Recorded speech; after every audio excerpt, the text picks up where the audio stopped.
தமிழகத்துல எந்த இடத்தில் தோண்டி இருந்தாலும் கிடைத்திருக்கக்கூடிய பானைச்சல்ல தமிழ் எழுத்துகளோட சேராத கிரந்த எழுத்துக்கள்னு நம்ம சொல்லக்கூடிய ஜாசா ஷாகா எழுத்துக்கள் நிரம்பி இருக்கிறது.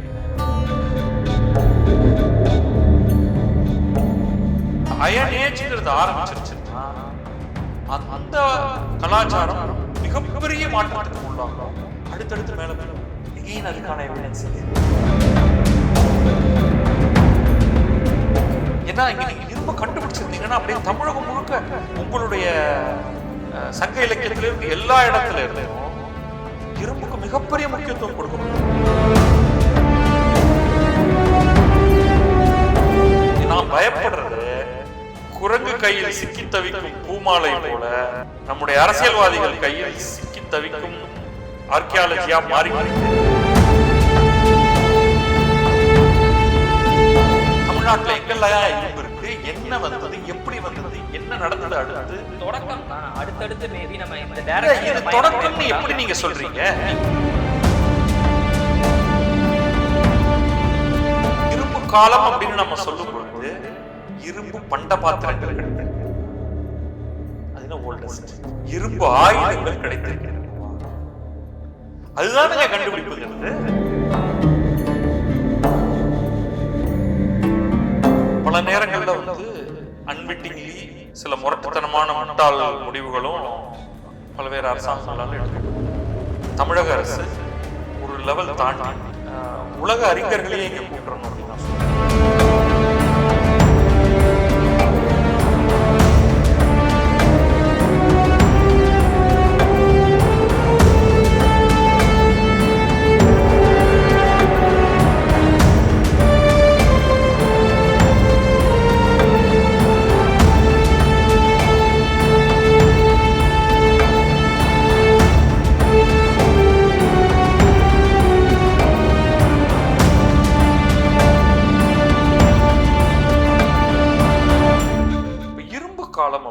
மட்டும் நான் ஒரு பாயிண்ட் சொல்லிடுறேன்னா, இரும்பு காலம் அப்படிங்கிறது வந்து இரும்பு என்பது தொழில்நுட்பத்தில் ஒரு பெரும் புரட்சி. ஏன்னா ஒரு சூளைன்னு சொல்றதா கில்ன் வச்சுக்கோம், ஒரு ஆங்கிலத்தில் நம்ம வந்து ஒரு குறிப்பிட்ட கொதிநிலையை அடைந்ததற்கு பிறகுதான் நீங்க வந்து அந்த தாது உருகும், அதிலிருந்து நம்ம இரும்பை எக்ஸ்ட்ராக்ட் பண்ணுவோம். அந்த இரும்பில் ஒரு சில கலந்தோம்னா நமக்கு வந்து அதோடைய ஸ்ட்ரென்த் அதிகரிக்கும். செப்பை உருக்குவது எளிதாக இருந்தது. அதனாலதான் உங்களுக்கு வந்து இந்த பிரான்ஸ் ஏஜ்ங்கிறது யூஸ்வலி முன்னாடி வந்துடும். அயன் ஏஜ்ங்கிறது பொதுவாகவே பிரான்ஸ் ஏஜுக்கு பிறகுதான் வரும். தாது நிறைய இருக்கு, பட் அதை எக்ஸ்ட்ராக்ட் பண்ண முடியாது. அங்கதான் சிக்கல். ஏன்னா அதுக்கு நீங்க வந்து அந்த ஒரு வெப்பநிலையை ரொம்ப மேல கொண்டு போகணும். அப்ப அந்த வெப்பநிலையை நீங்க அடைஞ்சிட்டீங்கன்னா உங்களுக்கு தெரியும் அந்த இரும்பு என்பது செப்பை விட மிக பல மடங்கு வலுவாய்ந்தது. அப்ப நீங்க ஆயுதமாக இருக்கட்டும், பாத்திரமாக இருக்கட்டும், உடை வாளாக இருக்கட்டும், நான் இரும்புல தான் செய்ய விரும்புவேன், செப்புல இல்லை. இரும்பை கண்டுபிடிச்சிட்டேன்னா எனக்கு செப்பு வேண்டாம். அழகுக்காகவும் அதோடைய வண்ணத்துக்காகவும் வடிவத்துக்காகவும் நான் பல இடங்கள்ல நகையெல்லாம் வேணா போட்டுக்கலாம். அப்ப நீங்க இரும்பை கண்டுபிடிச்சிட்டீங்கன்னாலே, இரும்பை உருக்கும் வார்க்கும் தொழில்நுட்பம் உங்களுக்கு கிடைச்சிருச்சுன்னா அதை பெரும் ஆலைகளாக அதை மாற்றுவீங்க, பெருமளவு அதை பயன்படுத்த ஆரம்பிப்பீங்க. அதனாலதான் உலகம் எங்கிலுமே அந்த அயன் ஏஜ்ங்கிறது ஆரம்பிச்சிருச்சுன்னா அந்த கலாச்சாரம் மிகப்பெரிய மாற்றத்துக்கு உள்ளாகும். அடுத்தடுத்து மேல போயிடுவாங்க. எகைன் அதுக்கான எவிடன்ஸ் இங்க இல்லை. இப்போ கிடைச்சிருக்கிற தகவல் படி என்ன சொல்றாங்கன்னா 5300 வருஷங்களுக்கு முன்னாடி போகுது. உலகத்துல ஃபர்ஸ்ட் வந்ததே சொல்றது எப்பன்னா துருக்கியில தான் இருக்குன்னு அப்படின்னு சொல்றாங்க. அது 3300 அந்த ரேஞ்சில் வருது. ஸோ 2000 ஆண்டுகள் முன்னாடியே இங்க அது. அதனாலதான் சின்ன ஒரு அதுதான் எனக்கு வந்து ஒரு ஆச்சரியத்தை கொடுக்குது. அப்ப 5000 ஆண்டுகளுக்கு முன்னாடி அதை பண்ணேன்னா where is it elsewhere? So ஒன்னு உன் டேட்டிங் தப்பு, இல்லைன்னா தெருவுக்கு தெரு உனக்கு இது இருந்திருக்கணும். ஏன்னா அது வந்து அவ்வளவு முக்கியம் வாய்ந்த ஒன்றா மாறிடுது இல்லையாப்பா. இன்றைக்கு நம்ம வந்து தொழில்நுட்ப வளர்ச்சியை ஒரு இடத்துக்கு வந்ததுக்கு பிறகு நாங்க இப்ப நீங்க சொல்லுங்க, இப்ப நான் வந்து சுமார் ராஜராஜ சோழன் காலத்திலே மொபைல் ஃபோனை கண்டுபிடிச்சிட்டோம் நாங்கள். தோண்டின இந்த இடத்துல கிடைச்சிருக்கு பாருங்க, ராஜராஜனுடைய கையெழுத்து கூட இதில் போட்டிருக்கோம். ராஜராஜன் இங்கேருந்து வரும் ஒரு 1000 ஆண்டுகளுக்கு முன்னாடி தான் இருந்தார். அதுக்கப்புறம் நாங்கள் ஒரு 1000 ஆண்டுகள் விட்டுட்டோம். குவால்காம் வந்து மோட்டரோலா வந்து பிற்காலத்தில் மொபைல் ஃபோன் கண்டுபிடிக்கிற வரைக்கும் உங்களுக்கு விட்டு கொடுத்துட்டோம் அப்படிங்கிற மாதிரி ஆயிடுது இல்லையா? ஸோ நீங்கள் என்ன பண்ணணும், 10 தடவை அதை டெஸ்ட் பண்ணணும் நிஜமாவே அதோடைய டேட் என்ன. ஏன்னா இங்கே நீங்கள் இரும்பை கண்டுபிடிச்சிருந்தீங்கன்னா அப்படியே தமிழகம் முழுக்க உங்களுடைய சங்க இலக்கியத்திலிருந்து எல்லா இடத்துல இருந்தும் இரும்புக்கு மிகப்பெரிய முக்கியத்துவம் கொடுக்கப்பட்டிருக்கும். இரும்பு தான் உங்களுடைய டிஃபைனிங். இரும்புக்காக நீங்க உலகம் முழுக்க தாதுவை தேடி தேடி போவீங்க. வைதவே தமிழகத்திலே இரும்பு தாது கிடைக்குது. அதனாலதான் வந்து உங்களுக்கு சேலம் ஸ்டெயின்லெஸ் ஸ்டீல் உருக்காலையெல்லாம் இருக்கு, உங்களுக்கு பார்க்குறீங்க. குறைவாக இருக்கு, பட் இருக்கு. அதுதான் இங்க முக்கியம். இருக்கிறத நீங்க சிவகலையில கிடைச்சிருச்சுன்னா தமிழகம் முழுக்க இரும்பு கலாச்சாரமாக இருந்திருக்கணும் 5000 ஆண்டுகளுக்கு முந்தி. That's not the case. நீங்க இதுதான் நான் பயப்படுறது. குரங்கு கையில் சிக்கி தவிக்கும் பூமாலை போல நம்முடைய அரசியல்வாதிகள் கையில் சிக்கி தவிக்கும் ஆர்கியாலஜியா மாறிட்டு இருக்கு அப்படிங்கிறது. இந்த கேள்வி சாதாரண கேள்வி. ஒரு சாதாரண ஆளுக்கு, ஒரு கொஞ்சம் தெரிஞ்ச ஆளுக்கு வரக்கூடிய கேள்வியை ஏன் நாம் கேட்க மாட்டேங்கிறோம்? முதல்ல எக்ஸ்ட்ரானரி கிளைம் இது. அப்ப அடுத்த கேள்வி நம்ம கேட்கணும், தமிழ்நாட்டில் எங்கெல்லாம் இரும்பு இருக்கு, என்ன வந்தது, எப்படி வந்தது, என்ன நடந்தது அடுத்து? இது தொடக்கம் தான். அடுத்தடுத்து மேபி நம்ம இந்த இது தொடக்கம்னு எப்படி நீங்க சொல்றீங்க? நீங்க உங்களுக்கு இப்போ அதாவது எவிடன்ஸ்ங்கிறது கிடைச்சுக்கிட்டே இருக்கும். உங்களுடைய இரும்பு பயன்பாடு முதல்ல இப்ப இங்க எப்ப கிடைக்க ஆரம்பிக்குது? இந்த சிவகலை கண்டுபிடிப்புக்கு முன்னாடி. அதுக்கு முன்னாடி இங்க கிருஷ்ணகிரியில ஒரு 4200 சம்திங் கிடைச்சது, அந்த ஆண்டுகளுக்கு முன்னாடி கிடைச்சது அப்படின்னு ஒரு சொல்றோம். எல்லாமே மினிமல். ஸோ அதில் என்ன ஆகும்னா சில சமயங்கள்ல இதெல்லாம் இந்த மினிமல் ட்ரேஸ் பல்வேறு காரணங்களால உங்களுக்கு கிடைக்கும். பட் அது இல்லை இரும்பு காலம் அப்படின்னு நம்ம சொல்லும் பொழுது இரும்பு பண்ட பாத்திரங்கள் கிடைத்திருக்கிறதா? அது ஓல்டஸ்ட். இரும்பு ஆயுதங்கள் கிடைத்திருக்கின்றனவா? அதுதானுங்க கண்டுபிடிப்புங்கிறது. பிரான்ஸ்ல எக்கச்சக்கமா கிடைச்சிருக்கு. இப்ப பிரான்ஸ் ஏஜ் நம்ம சொல்லும் பொழுது நமக்கு அது ஒரு தெளிவான வரையறையை கொடுக்கிறது. நீங்க அயன் ஏஜ்னு சொல்லும் பொழுது வேர் இஸ் த ப்ரூஃப் அப்படின்னு நம்ம கேட்கிறோம். இங்க ஒண்ணு பார்த்தேன், அங்க ஒண்ணு பார்த்தேன், நீங்க சொல்றது போதாது. அதையே நான் கொஸ்டின் பண்ண வேண்டியதாக இருக்கு அப்படின்னு தான் நான் சொல்லுவேன். இரும்பை கண்டுபிடித்த உடனே அடுத்து நான் என்ன பண்ணுவேன்? உடனே கொல்லன் வந்து விடுகிறான். பொற்கொள்ளர்கள் பத்தி நீங்க நம்முடைய பண்டைய இலக்கியத்துல கேள்விப்பட்டிருப்பீங்க. ஏன்னா தங்கம் ஃப்ரீ ஃபார்ம்லயே கிடைக்கும், தாதுவாகவும் கிடைக்கும். ஆனால் அது வெறும் பியூர் கோல்டாவே உங்களுக்கு கிடைக்கும். சாதாரண அடுப்புல போட்டு நீங்க அதை உருக்கி தட்டி நீங்க நகை பண்ணிடலாம். தங்க நகைகள் உலகின் பல்வேறு கலாச்சாரங்களில் இரும்புக்கெல்லாம் பல ஆயிரம் ஆண்டுகளுக்கு முன்னாடியே கிடைச்சிருக்கு. தங்கமும் வெள்ளியும் ஒர்க் பண்றதுக்கு ரொம்ப ஈஸி. அதனாலதான் மிக பழைய இலக்கியங்கள்லாம் தங்கத்தையும் இதையும் பேசுவாங்க நிறைய, தங்கத்தையும் வெள்ளியையும். இரும்பை பத்தி சிலர் பேசியிருப்பாங்க. அது ஒரு உலோகம் அப்படிங்கிற மாதிரியான ஒரு ஜென்ரலா. பட் உண்மையிலேயே அது அவங்க அந்த இலக்கியம் எழுதப்பட்டிருக்கிற காலத்துல அவங்க இரும்பு அவங்க பார்த்துக்க கூட மாட்டாங்க. பட் இரும்புன்னு ஒண்ணு பயன்பாட்டுக்கு வந்துருச்சுன்னா எவ்ரிதிங் சேஞ்சஸ் அந்த பாயிண்ட்ல. அதுக்கப்புறமா இன்னொன்று கிடையாது. இரும்பு தான் உங்களுடைய அல்டிமேட் உலோகம் அந்த விதத்துல பார்க்கும் பொழுது. அதை விட வலுவான, அதை விட ஷார்ப்பான, அதை விட ஹார்ட் ஆன வேறு ஒன்று கிடையாது. இதுக்கே கொஞ்சம் அதுல கொஞ்சம் இம்பியூரிட்டி சேர்க்கணும், அதுல கொஞ்சம் கார்பன் சேர்க்கணும். அதெல்லாம் ஈஸியா கண்டுபிடிச்சிருவாங்க. அம்மா எந்த காலத்திலையும் 5000 ஆண்டா இருந்தாலும் சரி, 25000 ஆண்டா இருந்தாலும் சரி, நம்ம மக்களுக்கு ஒரு அடிப்படை பொருள் கிடைச்சிருச்சுன்னா மீதியெல்லாம் எக்ஸ்பெரிமெண்ட் தான். கொஞ்சம் அதை ஊத்திப்பாரு, கொஞ்சம் இதை ஊத்திப்பாரு அப்படின்னு அதை போட்டு தட்டி சரிப்படுத்திடுவாங்க. இந்த டெக்னாலஜிஸ் அதை ஃபர்ஸ்ட் உருவாக்குறது தான் அதுல காம்ப்ளிகேட்டட். ஸோ இந்த ஸ்டேட்மெண்ட்ஸ் எல்லாமே ரொம்ப கவனமாக நம்ம அதை கையாள வேண்டியது. நான் ரொம்ப மகிழ்வேன். பட் நீங்க என்ன இரும்பு உபயோகப் பொருட்கள் தமிழகத்துல எந்த காலத்துல இருந்து உண்மையிலேயே கிடைத்திருக்கிறது? நம்ம அது வரலாற்று காலத்துக்கு வந்துடுறோம். தமிழக உற்பத்தியில ஸ்டீல் ஷார்ப் கத்திகள், போர்க்கத்திகள் செய்கிறது. ஊட் ஸ்டீல் அப்படின்லாம், ஊர் ஸ்டீல்லாம் போட்டு உங்களுக்கு வாட்ஸ்அப்லேயும் சுற்றிட்டு இருக்கும். சின்ன சின்ன உலைகள் வைத்துக்கொண்டே, சின்ன உலைகள்லேயே மிக தரமான இரும்பு தமிழகத்தில் உருவாக்கப்பட்டிருக்கு. ஆனால் மிக பல ஆண்டுகள் கழித்து ஒரு கட்டத்தில் இரும்பு வந்து நம்முடைய முக்கியமான சில வீட்டு உபயோகப் பொருட்களாக ஆகியிருக்கு. வானொலி இதெல்லாம் இரும்புல தான், இரும்பு கண்டுபிடித்து பயன்பாட்டுக்கு வந்ததுக்கு பிறகு நம்முடைய சமையல் பாத்திரங்கள்ல இரும்புக்கு ஒரு மிக முக்கியமான இடம் வந்திருக்கு. தோசைக்கல் எவ்வளவோ ஆண்டுக்கு முந்தையதெல்லாம் உங்களுக்கு கிடைக்கும். இரும்பு உலக்கை எதனால? ஏன்னா அடிக்க அடிக்க அது வந்து முனை மழுங்கிக்கிட்டே இருக்கும். ஸோ இதெல்லாம் நீங்க பார்ப்பீங்க. இதெல்லாம் வந்து தொடர்ச்சியாக பயன்பாட்டுக்கு வந்த ஒரு சில பொருட்கள்.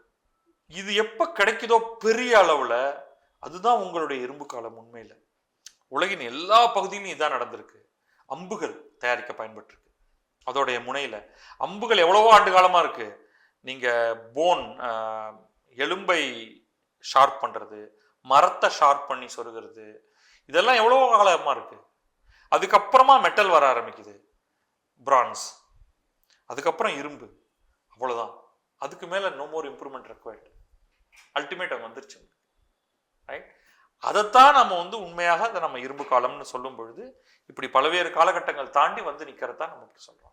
கீழடி ஆகட்டும், இல்ல நீங்க செவகலை குறிப்பிட்டீங்க, அதுவாகட்டும், ஒரு ஹிண்ட் கிடைச்சிருக்கு. அப்ப நம்ம என்ன பண்ணலாம்னா, இதை கொஞ்சம் இன்னும் துரிதப்படுத்தி இதுக்கு இன்னும் ஏதாவது கூடுதல் ஆதாரங்கள் கிடைக்குதா, இன்னும் இங்க அகழாய்வு ஏதாவது கொஞ்சம் ஃபண்டிங் அலாட் பண்ணி ஏதோ சம்திங் ஏதோ ஒன்று பண்ணலாமே. ஆனா அதுக்கு முன்னாடியே முன்முடிவோடு ஏற்கனவே இருக்கிற ஒரு அறிக்கையை வெளியிடறதுக்கு இவ்வளவு தாமதமா பண்றது தான் வந்து உள்நோக்கம் இருக்கு அப்படின்றது ஒரு கேள்வியா இருக்கு. ஏன் இதுல கூடுதல் கவனம் செலுத்த மறுக்கிறாங்க? முன்னாடியே ஒரு முன்முடிவோடு ஏன் அணுகணும்? கரெக்ட் தான். பல நேரங்கள்ல வந்து அன்விட்டிங்லி சில முரட்டுத்தனமான முட்டாள் முடிவுகளும் பல்வேறு அரசாங்கங்களால் எடுக்கப்படுது. உண்மையில நான் என்ன சொல்லுவேன்னா, தமிழக அரசு ஒரு லெவல் தாண்டி உலக அறிஞர்களையே இங்கே கூட்டுறணும் அப்படின்னு நான் சொல்லுவேன். ஃபாரின் யூனிவர்சிட்டியில் டாப் ஆஃப் த லைன் அறிஞர்களை கூப்பிட்டு இந்த இடத்துல நீங்களே ஆய்வுகள் பண்ணுங்க. இங்கே இருக்கிற நாங்கள் சாம்பிள்ஸ் எல்லாம் உங்களுக்கு ஆக்சசிபிளாக தரோம்.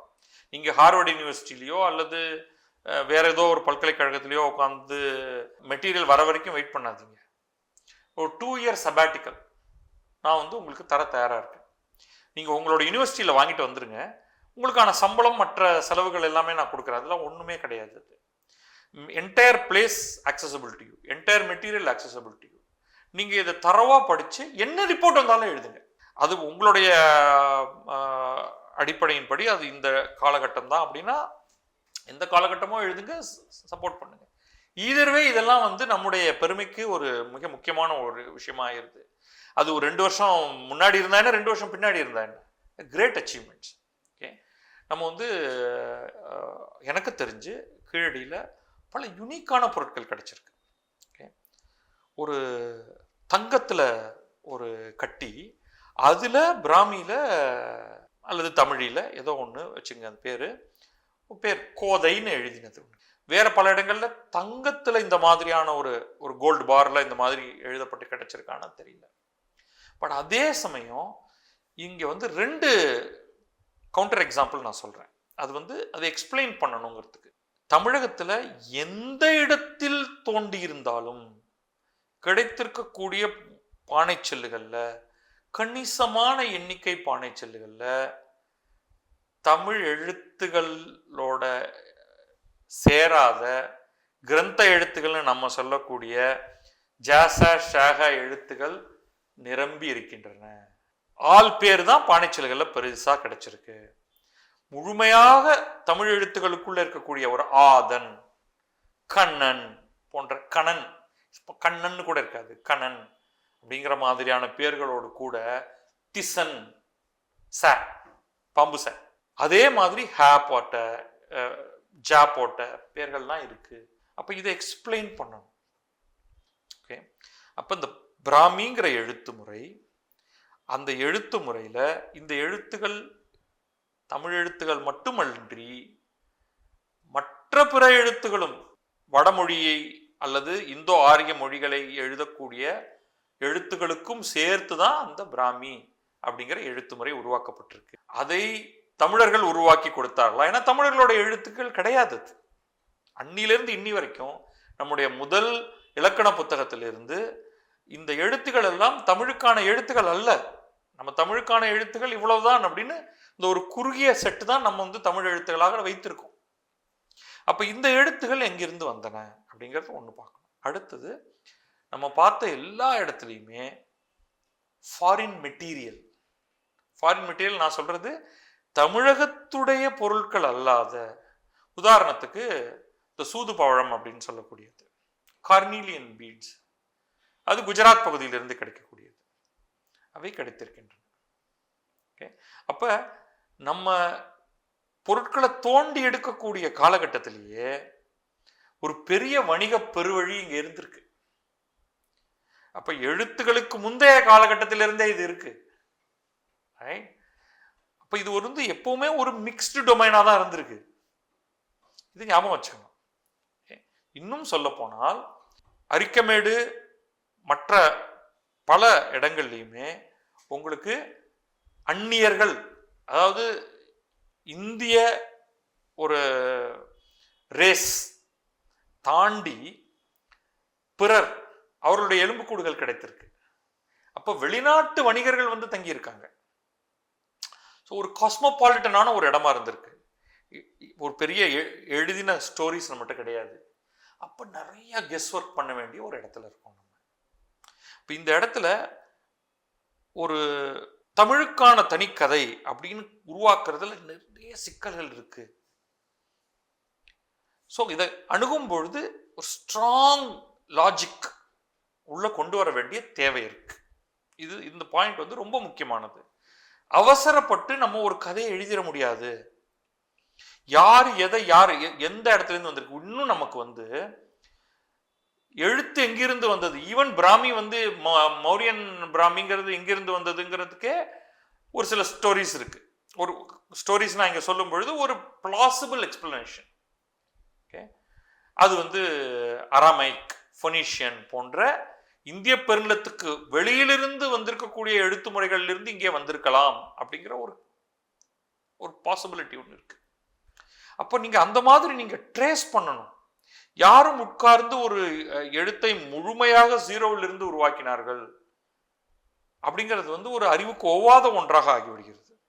நியர்லி ரிலேட்டட் லாங்குவேஜஸ், வெவ்வேறு குடும்பமாக இருந்தாலும் அது வந்து ரொம்ப ஒட்டுறவோடு பேசிக்கொண்டிருக்கக்கூடிய ஒரு சிமிலாரிட்டிஸ் அதிகமாக இருக்கக்கூடிய ஒரு பெரும் பரப்பு இது.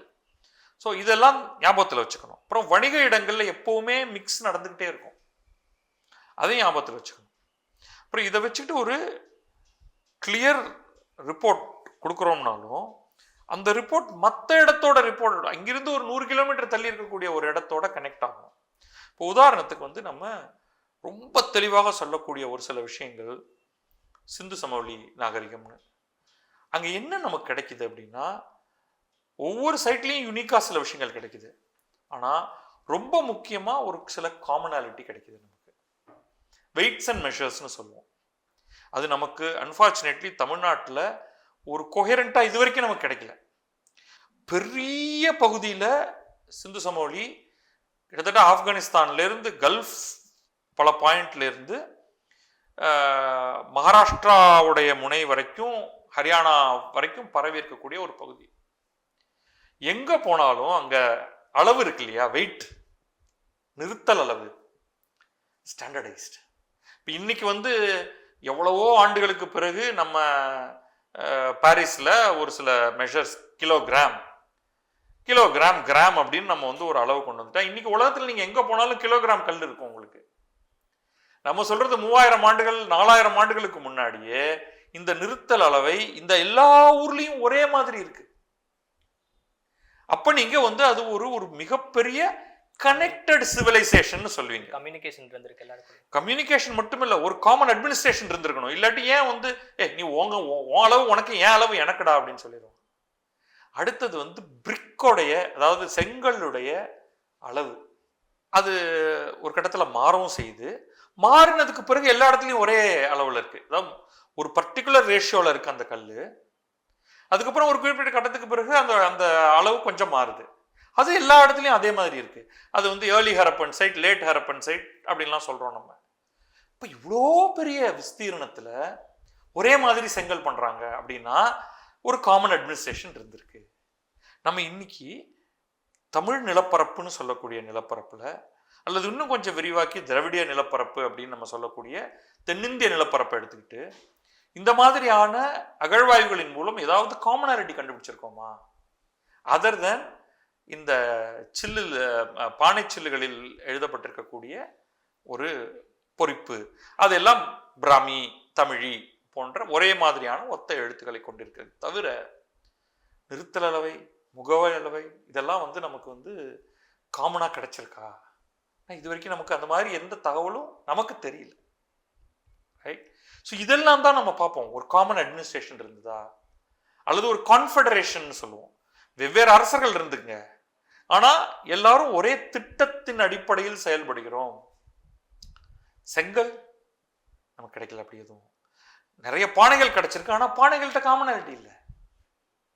நகைகள் கிடைச்சிருக்கு, காமனாலிட்டி இல்லை. நகைகள்ல காமனாலிட்டி பார்க்கறது கஷ்டம். பட் த லார்ஜர் தீம் நான் சொல்றது, I hope you understand. So இதெல்லாம் வந்து நம்ம தேட வேண்டிய ஒரு இடத்துல இருக்கும். இல்லாட்டி அது வந்து ஒவ்வொன்றும் ஒரு தனித்தனி தீவு அப்படிங்கிற மாதிரி ஆயிரும். அதனாலதான் சிந்து சமவெளி அல்லது ஹரப்பன் நாகரிகம் அப்படிங்கிற தொடர்ச்சி இங்க இல்லை. அதனாலதான் இந்த ஃபேன்சிஃபுல் தியரி, தொட்ட இடம் விட்ட இடம்லாம் வந்து கதை விட்ட இடம் ஆயிடும். அது ஒற்றை ஊர் அல்ல நாகரிகம் என்பது, ஒரு பெரு நிலப்பரப்பு, அதுல தொடர்ச்சி, பண்பாட்டு தொடர்ச்சி, பல விஷயங்களுக்கான தொடர்ச்சி அந்த இடத்துல இருக்கணும். இவ்வளவு தோண்டி இருந்தா அதுல வந்து மெஷர்ஸ் வந்திருக்கணும். தேடணும், நம்ம தேடக்கூடாதுன்னு இல்லை, தேடினால் நிறைய கிடைக்கலாம். ஸோ இது மாதிரியான அப்ப நம்ம வந்து உண்மையில படிக்க வேண்டியது ஹரப்பன் நாகரிகத்தை முழுமையாக படிச்சு அதற்கு இணையாக இங்க என்னெல்லாம் தேடணும் நம்ம, அந்த ஃபைண்ட்ஸ்லாம் ரொம்ப ரொம்ப முக்கியமானது. ஸோ பொதுவாக அகழ்வாராய்ச்சியில் என்ன பண்ணணும், அது பண்ணப்படுதா அப்படிங்கிறதுக்குள்ள போகணும். பொதுவாக என்ன ஆகும்னா, நீங்க தரையை தோண்டும் பொழுது நம்ம வீட்டுக்கு அடித்தளம் போடும் பொழுது தோன்ற மாதிரிலாம் தோண்ட முடியாது. அகழ்வாராய்ச்சிக்கான தோண்டுதல் ரொம்ப கவனமா நடக்கும். அங்க ஒரு பொருள் கிடைச்சிருச்சுன்னா உடனே வீடியோகிராஃபி ஆரம்பிச்சிடும். துளியூண்டு அது தெரிய ஆரம்பிச்சிருச்சுனாலே ரொம்ப கேர்ஃபுல்லா அதை வந்து செதுக்கி எடுப்பாங்க. ஏன்னா ஒரு பக்கம் நமக்கு டேட்டிங் தேவைப்படும், இன்னொரு பக்கம் அந்த பொருளே பத்திரமாக நம்ம வந்து ஒரு காட்சி சாலையில வைக்கக்கூடிய மாதிரியானது. ஸோ அதை வந்து நீங்க பார்த்தீங்கன்னா சில படங்கள்லாம் பார்த்துருப்பீங்க, ப்ரஷ்ஷு, ஒரு சின்ன ஒரு கரண்டி மாதிரி சுரண்டுறதுக்கு ஒன்று, இது எல்லாத்தையும் வச்சுட்டு ரொம்ப கவனமா அதை எடுப்பாங்க. அப்போ ஏன் வீடியோகிராஃபி அப்படின்னா, இது எந்த ஹைட்டில் கிடைச்சது, அந்த பொருள் கிடைக்கும் பொழுது அதன் பக்கத்தில் என்ன கிடைத்தது, அப்ப என்ன ஆழத்துல என்னென்ன பொருள்கள் கிடைச்சிருக்கு. இது நம்ம ரொம்ப ஈஸியா நமக்கு தெரிஞ்சது. பழைய காலகட்டம்ங்கிறது கீழே கீழே கீழே போயிட்டே இருக்கும், அதுக்கு மேல அதுக்கு அடுத்த காலகட்டம் வரும், அதுக்கு மேல அதுக்கு அடுத்த காலகட்டம் வரும். இது ரொம்ப சாதாரணமா நமக்கு தெரிஞ்ச ஒரு காமன் சென்ஸ். ரெண்டாவது, ஒரு லேயர்னா அடுக்குகளாக அதை நம்ம வந்து தோண்ட ஆரம்பிக்கிறோம். ஒரு லேயர்ல கிடைத்த பொருட்களில் லேட்டஸ்ட், பழமையானதல்ல, எது மிக புதுமையானதோ காலத்தில் அதுதான் அந்த லேயரை டிஃபைன் பண்ணும். ஏன்னா இது எகெயின் சிம்பிள் திங்கிங். நான் இப்ப இன்றைக்கு வந்து நான் 2025 இருக்கேன். எனக்கு 1000 ஆண்டு பழமையான ஒரு பொருள் எனக்கு கிடைக்குது. That's easy. பழம்பொருட்கள் நம்ம வாங்கி வைக்கிறோம், நான் இந்த டேபிள்ல வச்சிருக்கேன். திடீர்னு இங்க வந்து ஒரு பெரிய பேரிடர் வருது, ஒரு எரிமலை குமுறி கொட்டுது, அல்லது ஒரு பெரும் வெள்ளம், இங்க இருக்கிறது எல்லாம் அப்படியே கீழே போயிருது. இப்ப இந்த இடத்த இன்னும் 2000 வருடம் கழிச்சு யாரோ தோண்ட போறாங்க. அவர் தோண்டினா என்ன கிடைக்கும்? 2025 கால பொருள் கிடைக்கும். 1000 ஆண்டு பழமையானதுன்னா 1025ஆம் ஆண்டு பொருள் ஒண்ணு கிடைக்கும். அப்ப இந்த லேயர் எந்த காலகட்டத்தை குறிப்பிடுது? நீங்க சொல்லுங்க. 2025 தான். ஏன்னா பழம்பொருட்களை நம்ம வைத்திருக்கலாம். ஒரு ஹண்டர் கேதரர் சொசைட்டியாக இருந்தாலும் 200-300 ஆண்டு பழமையான ஒரு கலாச்சாரமாக இருந்தாலும் அவர்கள் காடுகளுக்கு போய் அங்கே இங்க போகும்பொழுது அவர்கள் காலத்துக்கு 1000 வருடம் முந்தைய ஒரு மரச்சிற்பம் ஒன்று இருந்திருக்கலாம். 1000 ஒரு 300 ஆண்டுக்கு முந்தி அவர்களுடைய முன்னோர்களுடைய முன்னோர்களுடைய முன்னோர்களுடைய முன்னோர்கள் வழிபட்டு கொண்டிருந்த ஒரு மரச்சிலை அவர்களுக்கு கிடைத்திருக்கலாம் இல்லையா? அதை அவர்கள் வணங்கிக்கிட்டு இருக்காங்க. அப்ப அந்த லேயர் அழிபடும் பொழுது அந்த 2 பொருளும் கிடைக்கும் பொழுது எது லேட்டஸ்டோ அதுதான் அந்த லேயரை டிஃபைன் பண்ணும். ஓகே, கண்டாமினேஷன் நடக்கலாம்.